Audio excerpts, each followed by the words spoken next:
기독교를 오늘날의 기독교를 만드는 데 있어서 가장 크게 공헌한 사람이 사도 바울이라고 하는데 의견을 달리할 사람은 아마 별로 없을 것입니다. 학자들 중에는 심지어 기독교의 창시자가 과연 예수님이냐 아니면 바울이냐 하고 따질 정도이니 기독교에서 바울이 차지하고 있는 위상이 어느 정도인지 가늠해 볼 수 있을 것입니다. 예수님의 십자가 처형 이후 오히려 예수님을 메시아, 즉 그리스도로 받아들이는 사람들의 수가 점차로 많아지는 반면에 그와 비례해서 기독교인에 대한 유대인들의 반대와 박해 또한 더욱 커져갔습니다. 스데반 같은 사람은 거리로 나와 전도를 하다가 돌에 맞아 죽어 기독교의 첫 순교자가 되기도 했고, 그 외에 많은 사람들이 박해를 피해서 예루살렘으로부터 유대와 사마리아 각처로 나아가서는 로마 제국 전역으로 퍼져갔습니다. 이때 기독교인 박해에 앞장선 사람 중에 지금의 터키 남단에 해당하는 다소라는 곳 출신의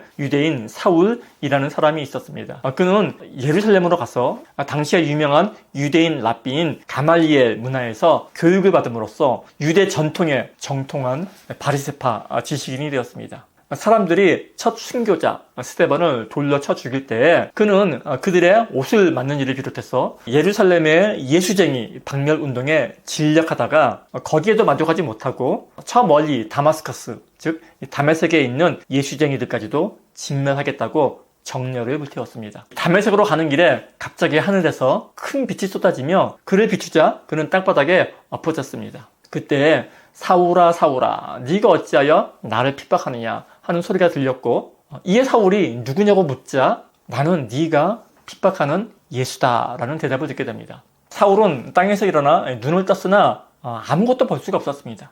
그는 부활한 예수가 자기에게 나타난 것이라고 확신을 하게 됩니다. 이후에 그는 다메섹으로 가서 3일 동안 앞을 보지 못하고 음식도 먹지 못하다가 거기서 이 아나니아라고 하는 그리스도인으로부터 안수를 받고 눈도 고치고 세례도 받습니다. 이 엄청난 경험으로 인해서 기독교인을 박해하던 옛 사울은 죽고 새 사람 바울이 탄생하게 됩니다. 그는 당장에 유대인 회당을 찾아다니며 예수님이 하나님의 아들이심과 메시아 즉 그리스도이심을 전하게 됩니다. 이러한 충격적인 사건을 거친 바울은 자신의 생각을 정리하고 더욱 내실을 갖추기 위해서 아라비아 사막으로 가서 얼마 동안의 시간을 보냅니다. 그 후에 다시 모습을 드러낸 바울은 우리가 잘 알다시피 실로 위대한 기독교의 전도자가 됩니다. 바울은 처음에는 그 당시 각국에 흩어져 있던 디아스포라 유대인들의 회당을 찾아가 유대인들을 상대로 전도를 합니다. 그러다가 나중에는 스스로를 이방인들을 위한 사도라고 자처를 하고 이방인들 곧 비유대인들에게도 기독교를 전파하기 시작합니다. 당시 유대인이라면 누구나 어릴 때 일종의 종교적인 의례로서 포경수술을 받는데 이를 할례라고 합니다. 뿐만 아니라 유대인들은 굽이 갈라진 짐승이라든지 먹어서는 안 되는 음식들이 있었습니다. 이를테면 돼지고기 같은 것이 있겠지요. 이방인들이 기독교인이 되기 위해서는 우선 먼저 이런 유대인의 규범을 준수해서 먼저 유대인이 되고 나서야 비로소 기독교인이 될 수 있었는데, 바울은 이런 이중적인 절차를 생략하고 비유대인들이 직접 기독교인이 될 수 있도록 하는데 앞장섰는데, 이는 기독교가 그때까지의 유대 민족 종교의 한 분파로서의 한계를 넘어서 오늘날과 같은 보편 종교로 자리매김하는데 결정적인 역할을 하게 됩니다.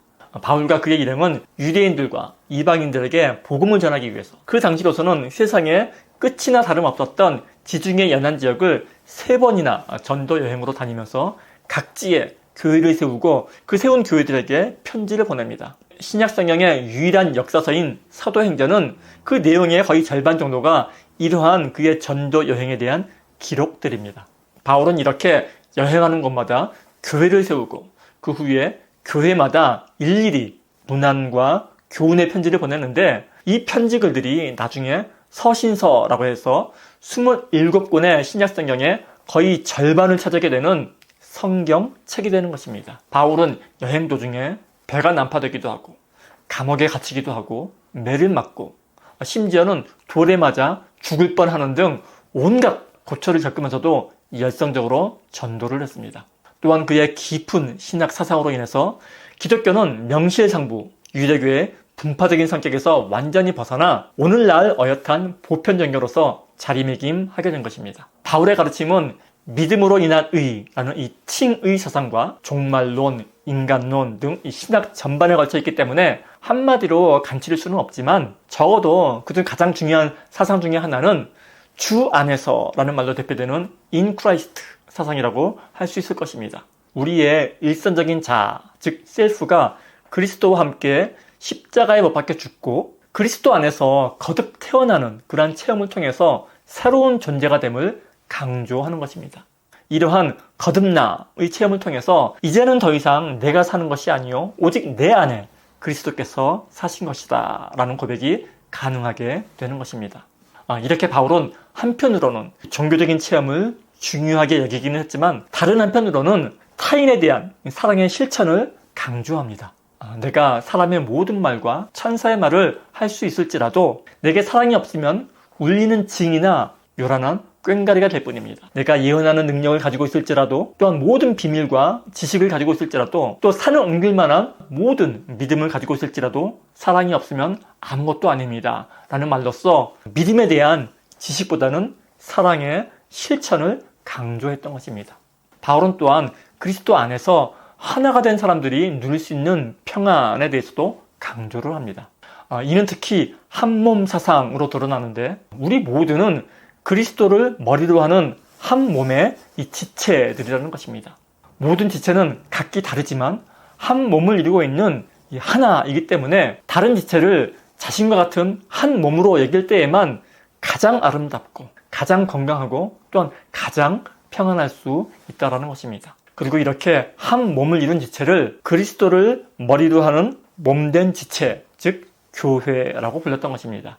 간혹 신약 학자들 중에는 바울이 그리스 헬라 철학의 영향을 많이 받아서 예수님의 실천적이고도 단순한 가르침을 지나치게 철학화하고 신학적으로 추상화해서 도리어 예수님의 구체적이고 실천적인 복음을 손상시키거나 심지어는 왜곡시켰다고 주장하는 사람들이 있기도 합니다.